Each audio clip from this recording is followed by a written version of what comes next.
Hello polity scientists. आज से हम स्टार्ट करने वाले हैं हमारे national movement and constitutional development, जो कि आपका MJ 202 पेपर है। और ये बेनिफिशियल होगा video for competitive exam and BA political exams के लिए। तो आइए हम लोग स्टार्ट करते हैं with the history of Indian national Congress. तो इसका पहले वीडियो में हम लोग समझेंगे फॉर्मेशन, दूसरे में मॉडरेट फेज एंड तीसरे में मैं बता दूंगी आपको एक्सट्रीमिस्ट फेज के बारे में। तो आइए let's start with the introduction part. तो देखिए, पार्टीज कई बनी, कई गई, बहुत सारी अभी भी एग्जिस्ट कर रही हैं, लेकिन one of the oldest political party की बात करें ना, तो आज भी हमारे जुबान पे नाम आता है कांग्रेस का।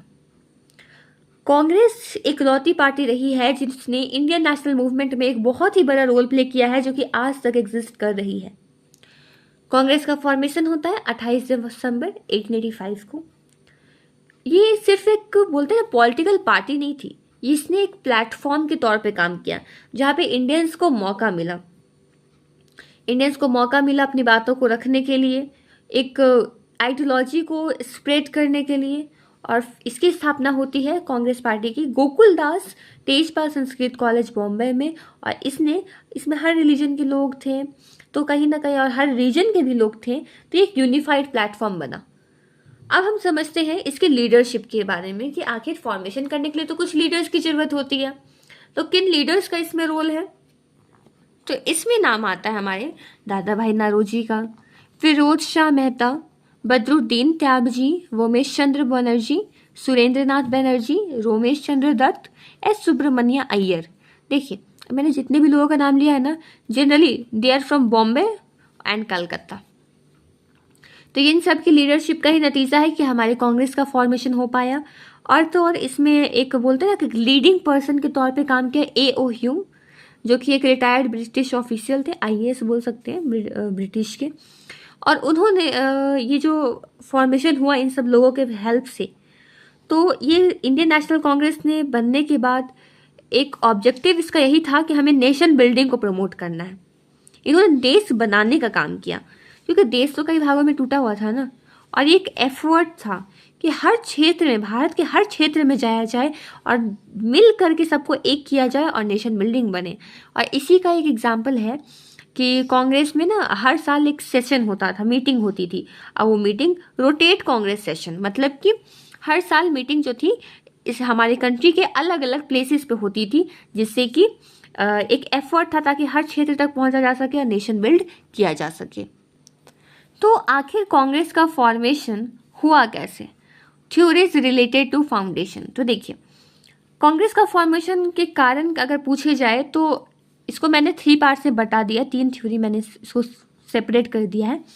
पहला सेफ्टी वेल्व थ्योरी, इसको दिया था लाला लाजपत राय ने। Conspiracy theory by Rajani Palme Dutt, और lightning conductor theory by Gopal Krishna Gokhale. अब हम लोग समझते हैं हर थ्योरी में बात क्या कही गई है।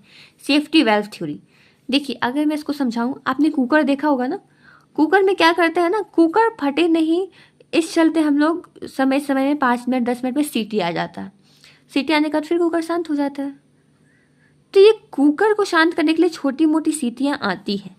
तो उसी प्रकार से इंडियंस जो है, इतनी सारे अंग्रेज उन पर टॉर्चर कर रहे हैं, तो इससे वो असंतुष्ट है, डिसकंटेंट है। तो इस चीज़ को कम करने के लिए अंग्रेजों ने सोचा कि समय समय पे थोड़ी सीटी बजा दी जाए, और इसी को कहा। तो ये सीटी बजाना क्या था, उनके लिए सेफ्टी का काम था, क्योंकि अगर सीटी नहीं बजेगा कुकर का तो कुकर तो फट जाएगा ना। तो कुकर फटना यानी कि ये देश में बहुत बड़ा रिवॉल्ट को रोकने के लिए इन्होंने सोचा कि छोटे मोटे इनको लालच देते हैं, जैसे कि कुछ पार्टी बना लो, ये कर लो, वो कर लो, तो छोटी मोटी सीटियाँ चलती रहेगी। इस प्रकार से हमारा सेफ्टी वेल्व थ्योरी काम करेगा। फिर तो एंड फाइनली जो भी था, सही डिसीजन बोले गलत डिसीजन बोले, हमारा इंडियन नेशनल कांग्रेस तो बन ही गया। फिर आ जाएगी कॉन्स्पिरेसी थ्योरी। कॉन्स्पिरेसी थ्योरी में क्या है कि जो पॉपुलर अपराइजिंग है, इतनी सारी जो जनता है रिवोल्ट कर रही है, ये सबको रोकने के लिए इन्होंने एक षड्यंत्र रचा कि चलो इनको ना, अगर कोई बच्चा मतलब बोलता है कि बहुत बड़ी चीज़ मांग रहा है, तो उसको थोड़ी छोटी सी चीज़ दे करके शांत करा दिया जाता है। तो वैसे यहाँ पे भी क्या होता है कि इनको बस एक छोटी सी पॉलिटिकल पार्टी समझा दी गई कि हाँ, इसमें आप अपनी बात रख सकते हो, पॉलिसी बनाइए, ये कीजिए, वो कीजिए। और एक प्रकार से एक षड्यंत्र रचा गया ताकि जो पॉपुलर अपराइजिंग है उसको दबाया जा सके। फिर लाइटनिंग कंडक्टर थ्योरी क्या कहती है कि एक चिंगारी के तौर पे काम किया है, ठीक है। इन्होंने कहा कि हम लोगों ने जो एओह्यूम है, हम इंडियंस ने उनको यूज किया है कि हमें एक पॉलिटिक्स में बोलते हैं ना कि अस्तित्व दिलाने का। आम जनता जो इंडियन है, इंडियंस के एस्पिरेशंस हो, इंडियंस का भावना जो है पॉलिटिक्स में जाके पॉलिटिकली ये लोग हम लोग एक्टिव हों, ये सब जो है ये हमें एक मौका मिला है जो कि इंडियंस का ही देन है, जो कि बहुत अच्छी बात है। ये एक लाइटनिंग कंडक्टर थ्योरी से कहते हैं कि ये एक हमारे लिए एक चिंगारी है, लाइटनिंग है। बाकी पूरी बारिश तो फिर हम करा ही देंगे ना, बस एक चिंगारी मिल गई है। तो ये सारी थ्योरीज है related to formation of Congress. और अगला हम समझते हैं किसके फॉर्मेशन में बात करते हैं डीपली। तो फॉर्मेशन कुछ ऐसे होता है कि डिसाइड हुआ कि हम लोग इंडियन नेशनल यूनियन पूना में है, वहाँ पे डिसाइड हुआ कि एक मीटिंग करते हैं। बट मैं आपको बताऊं फ्रेंड्स ना, यहाँ पे मुझे एग्जैक्टली याद नहीं है, कॉलेरा नाम की बीमारी यहाँ पे फैल गई थी। तो फैलने के चलते क्या हो गया, पैंडेमिक आ गया यहाँ पे। तो इस चलते क्या हुआ कि इसको शिफ्ट करके कर दिया गया मुंबई में गोकुलदास तेजपाल संस्कृत कॉलेज में डिसाइड हुआ कि यहाँ पे मीटिंग की जाएगी। मीटिंग फाइनली होती है 28 दिसंबर 1885, मंडे का दिन था। प्रेसिडेंट बने विमेश चंद्र बनर्जी जी। और ये जो पहला सेशन हुआ था कांग्रेस का, इसमें 72 डेलीगेट्स आए थे, 72 डेलीगेट्स आए थे, जिसमें कि 54 हिंदू थे, 2 मुस्लिम थे और बाकी जो बच गए वो थे कुछ पारसी थे और कुछ जैन थे। उस टाइम पे इंडिया के वाइसराय थे लॉर्ड डफरिन। आइए चलिए समझते हैं ये जो हमारी इंडियन नेशनल कांग्रेस है, इसके फॉर्मेशन का बैकग्राउंड कैसे रहा, क्यों बना आखिर ये इंडियन नेशनल कांग्रेस। तो पहला है इकोनॉमिक एक्सप्लॉयटेशन। अब जो अंग्रेजों की पॉलिसीज थी, जिसमें हम लोग से बहुत टैक्स ज़्यादा लेते थे, इंडियन जो इंडस्ट्रीज थी वो सब बर्बाद हो रही थी। दादा भाई नारोजी ने हमें ड्रेन ऑफ वेल्थ थ्योरी बता दिया था कि कैसे ये इंडिया से ही धन लेके जाते हैं हमारा, और सबको एक्सप्लॉयट कर रहे, फिर आके हमें ही बेच रहे हैं। तो हमारे वेल्थ का ड्रेन हो रहा है, हमारा बह रहा है धन। और जो इतनी सारी जो अकाल पड़ रहे थे, पैसे की तंगी, इकोनॉमिकली लोग परेशान हो गए थे। और परेशान होने का ही एक रिजल्ट के तौर पे आया इंडियन नेशनल कांग्रेस। फिर पॉलिटिकल एवेकनिंग भी एक कारण है। पॉलिटिकल एवेकनिंग मतलब जैसे कि अब अंग्रेजों ने वेस्टर्न एजुकेशन को बढ़ावा दिया, तो इससे वो बहुत सारे प्रेस बने। जब एजुकेटेड इंडियंस थे क्लास वाले, उन लोगों ने प्रेस बनाए, तो कहीं ना कहीं लोगों में भी अवेयरनेस आया कुछ लिबरल एंड डेमोक्रेटिक वैल्यूज़ के रिगार्डिंग। तो इस प्रकार से लोगों में जागरूकता आई, और जागरूकता का नतीजा था कि ये आपका इंडियन नेशनल कांग्रेस बना। फिर है role of social reforms. Social reformers का क्या रोल था कि सोशल रिफॉर्मर्स जो थे उन्होंने बहुत सारी अवेयरनेस की बातें फैलाई, जैसे कि राजा राम मोहन रॉय हो गए, दादा भाई नारोजी हो गए, इन लोगों ने अवेयरनेस फैलाया आम जनता में। फिर फेलियर ऑफ अर्लियर ऑर्गेनाइजेशन। पहले भी कई सारी ऑर्गेनाइजेशन बनी थी, जैसे कि इंडियन एसोसिएशन बना था कलकत्ता का 1876 में, बॉम्बे प्रेसिडेंसी एसोसिएशन बना था 1886 में। तो ये जो संस्थाएं बनी थी ना, ये फेल हो गई थी। अब फेल हो गए तो इसका मतलब ये थोड़ी ना कि हम दोबारा दूसरा नहीं बनाएंगे। अब ये फेल हो गया तब तो हमें रीजन मिल गया ना कि अभी एक और अच्छी सी संस्था बनानी है, और उसी का रिजल्ट था ये जो नई संस्थाएं, वो थी इंडियन नेशनल कांग्रेस। फिर आ जाएगा need for an all India organization. India को कोई टूटे फूटे छोटा मोटा टुकड़ा नहीं रखना था। छोटे छोटे ग्रुप्स बना के क्या करते इंडिया, एक बहुत ही बड़ा ऑर्गेनाइजेशन बनाने की जरूरत थी, ताकि जितने भी हमारे जो रीजनल अलग अलग क्षेत्र के पॉलिटिकल ग्रुप्स है वो सब यूनिफाई हो सके। तो ऐसी संस्था के तौर पे आई हमारी इंडियन नेशनल कांग्रेस। आइए अब हम समझते हैं इसके ऑब्जेक्टिव्स को। अब हम करते हैं इसके ऑब्जेक्टिव्स को।